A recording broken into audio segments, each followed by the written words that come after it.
Good evening. On the World News Tonight from BGI TV Current, first are the headlines. President Tinubu forward list of service chiefs to Senate for confirmation. Akpabio unveils Senate committees, names Adeola, Wadada, others. Fuel subsidy, NLC, state governor set to begin negotiation. Akeredolu not in state of extreme incapacity, Ondo government. On sports, 2026 World Cup qualifier, Super Eagles to know group opponents soon. I am Morire Rabila Lawa. The news shortly. President Bola Ahmed Tinubu has asked the Senate to confirm his newly appointed service chiefs. Senate President Godswill Akpabio read the letter from the President on Tuesday for the on the confirmation of the appointment of service chiefs during plenary on Tuesday. The names and positions listed are Major General C.G. Musa, Chief of Defense Staff, Major General T.A. Lagwaja, Chief of Army Staff, Rear Admiral E.A. Ogala, Chief of Naval Staff, AVM H.B. Albukar, Chief of Air Staff. After reading the letter, the request of Mr. President was referred to the Committee of the Whole. Recall that last week, Thursday, the President had written to the House of Representatives as well, seeking the confirmation of the new service chiefs. In a letter addressed to the Speaker of the House, Tajuddin Abbas, and read at plenary on Thursday, the President asked the lawmakers to expeditiously confirm the appointment of the service chiefs. The President in the letter said that the request was in compliance with the provisions of Section 18, Bracket 1 of the Armed Forces Act, CAP, A20 Laws of the Federation of Nigeria 2004. Moving on to the next story. Senate President Godswill Akpabio has also announced some standing committees, namely Appropriations, Public Account, Ethics, and Public Petitions and Establishments. Akpabio, who spoke at Tuesday plenary session, revealed that Senator Solomon Adeola would chair the Appropriations Committee, while Senator Ahmed Wadada is to chair the Public Accounts Committee.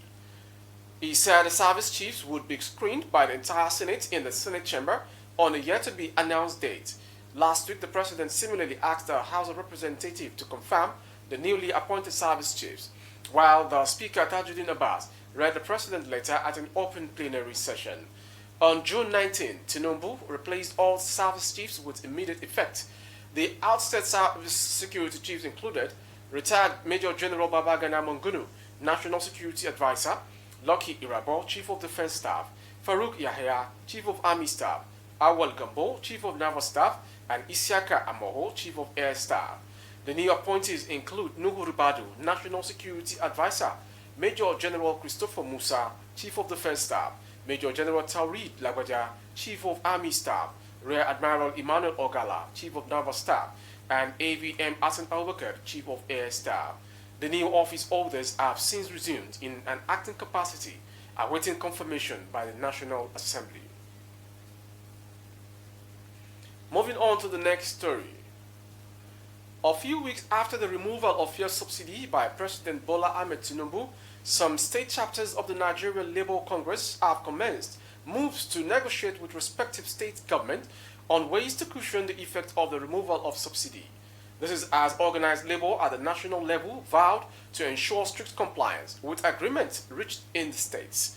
According to a report during President Tinubu's inauguration speech at the Eagle Square in Abuja, he said the era of subsidy on fuel had gone and ended, adding that with the 2023 budget making no provision for fuel subsidy, further payment was no longer justifiable.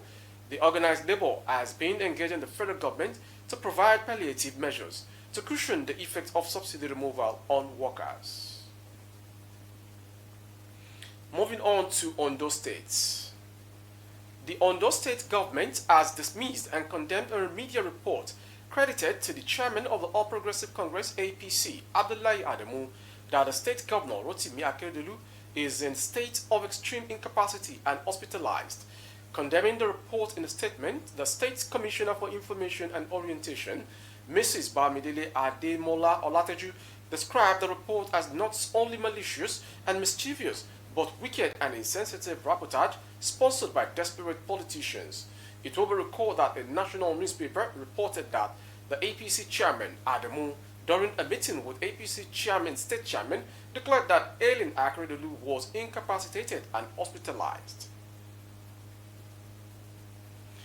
From that story from Ondo State, we go to the next one. Leaders of the Southeast, under the platform of the Ohanes Ndibo and the governors in the region, met on Monday night and resolved to seek an audience with President Bola Ahmed Tinubu on the state of insecurity in the zone. Chief Emmanuel Nwayanwu led certain elders in the region to the meeting, which was held at the Imo State's Governor's Lodge at Sokoro, Abuja. Imo State Governor Senator Hope Uzodinma, who incidentally is the chairman of the Southeast Governors Forum, and Chairman Progressive Governors Forum was the host. Also in attendance was his Ebonyi State counterpart, Francis Inwifuru. Speaking with journalists after the meeting that lasted for over 4 hours, Chief Nwayanwu, who spoke on behalf of the Ohanes Ndibo, said the governors agreed to work together and have highlighted strategies to address the sit-at-home order instigated by the Independent People of Biafra (IPOB), which he noted has paralyzed economic and social activities in the southeast region. He was silent on the strategies to be deployed. He, however, maintained that insecurity was a normal problem, not peculiar to the region, and all hands must be on deck beyond the zone to tackle it. Moving on to the next story. The Middle Belt Forum, MBF, said the President Bola Tinubu-led government should be concerned with ensuring the return of millions of displaced persons across Nigeria, not conducting population and housing census. The group's national president, Dr. Bogo Bitrus, in a statement issued and made available on Tuesday, said, conducting the census without addressing the IDP issues amounts to a deliberate maneuver to palm or force demography of a nation whose citizens have been driven from their habitations. The statement noted that the MBF is completely averse to the position of the NPC when viewed against the current level of insecurity plaguing the country, especially the Middle Belt, believing that for the headcount to be successful and achieve its aims, the security of lives and overall security must be guaranteed. In the southern Borno, for instance, Boko Haram elements have carried out attacks on communities, forcing inhabitants to flee their ancestral land for safety. It is a fact that some of the citizens who have been traumatized and turned into refugees in their own country and other neighboring countries are yet to return to their communities in the last 10 years. Moving on to the next story. Justice James Omotosho of the Federal High Court in Abuja has handed over police lawyer Ibrahim Mohammed to the Economic and Financial Crimes Commission (EFCC). Information report that the lawyer is being investigated for filing criminal charges against former Minister of Aviation, Senator Stella Oduah, in the name of the EFCC without proper authorization from the anti-graft agency. The controversy started when the counsel, Mohammed, appeared for the Nigeria Police Force and announced his appearance. He informed the court that the defendant, Stella Oduah, was absent before and because the investigating police officer, IPO, said she was indisposed. When the judge asked about the charges signatory, the prosecutor confirmed it was a police officer who had recently been seconded to the EFCC but redeployed back to the police force in November 2022. The judge questioned how the charge was filed by the EFCC in June 2023, but being prosecuted by the police, and demanded to know whether a reasonable man would accept the prosecutor's explanations.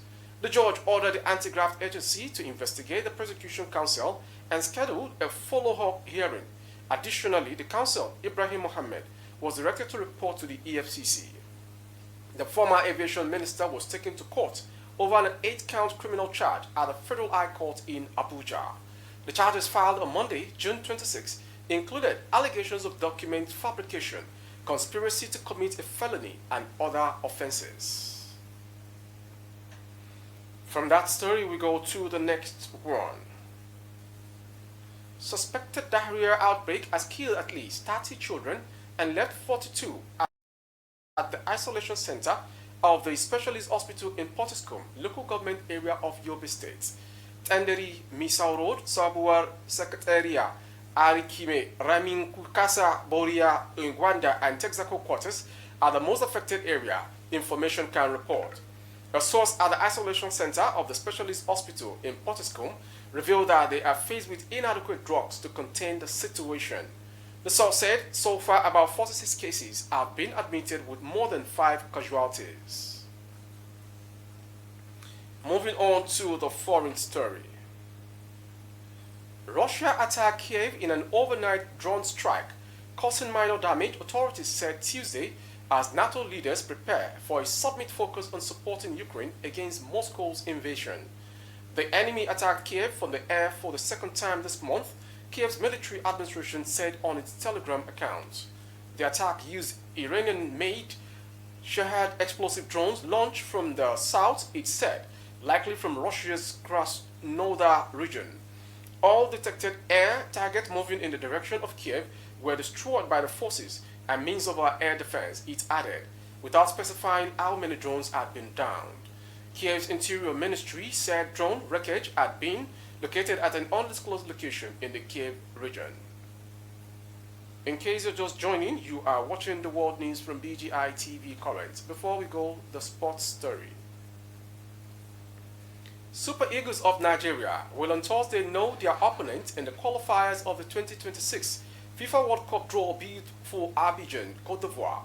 Deploying the seeding techniques, the 54 African countries will be divided into 9 groups of 6 teams, with all eventual group leaders securing places at the World Cup. The best 4 runners-up will then go into playoffs, and winners just will join 5 other teams in an inter-confederation tournament with 2 World Cup places up for grabs. Josep Pesero's side are among the top 9 seeds at the draw, based on the latest FIFA rankings. Current African champions Teranga Lions of Senegal, Atlant Lions of Morocco, Pharaohs of Egypt, Carthage Eagles of Tunisia, and Desert Foxes of Algeria are also seeded for the draw. The other seeded teams are Les Algiers of Mali, Indomitable Lions of Cameroon, and Elephants of Cote d'Ivoire. The Super Eagles will be hoping to avoid perennial rivals Black Stars of Ghana, who are among the second-seeded side. With the sports story, we've come to the end of today's world news from BGI TV Current. Before we go, some headlines. President Tinubu forward list of service chiefs to Senate for confirmation. Akpabio unveils Senate committees, names Adiola Wadada others. Fuel subsidy, NLC, state governors set to begin negotiation.